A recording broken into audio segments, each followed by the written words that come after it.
আসসালামু আলাইকুম ওরহমতুল্লাহি ওবরাকাতুহ। হজরত ইমাম তবরানি রহমতুল্লাহি আলাই আল মুআজামুল কবির খণ্ড নম্বর 11 পৃষ্ঠা নম্বর 206 মধ্যে এই হাদিসটা বয়ান করেছেন। হজরত আবদুল্লাহ ইবনে আব্বাস রাদিয়াল্লাহু তাআলা আনহুমা তিনি বর্ণনা করেন যে রাসূলুল্লাহ সাল্লাল্লাহু আলাইহি ওয়াসাল্লাম বলেন যে যদি কোনো ব্যক্তি এই দুরূদ শরীফটা একবার পাঠ করবে, জাযাল্লাহু মুহাম্মাদান আন্না মা হুয়া আহলুহু, তে আল্লাহ তাবারক তাআলা এই ব্যক্তির জন্য 70 জন ফিরিস্তা নির্ধারিত করে দিবেন, আর এই 70 জন ফিরিস্তা ওই ব্যক্তির জন্য 1000 দিন পর্যন্ত সওয়াব লিখতে লিখতে উক্তায়া যাবেন। সুবহানাল্লাহ। এই হাদিসটা জয়ীফ, কেননা এই হাদিসের মধ্যে একজন রাবি আসছে, একজন বর্ণনাকারী আসছে, তিনার নাম হলো হানি ইবনে মুতাওয়াক্কিল।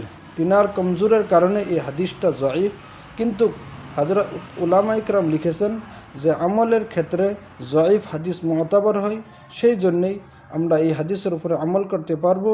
আর এই হাদিসের উপরে আমল করলে যা হাদিসের মধ্যে বয়ান করা হয়েছে, আমরা এই হাদিসের ফজিলত হাসিল করতে পারবো।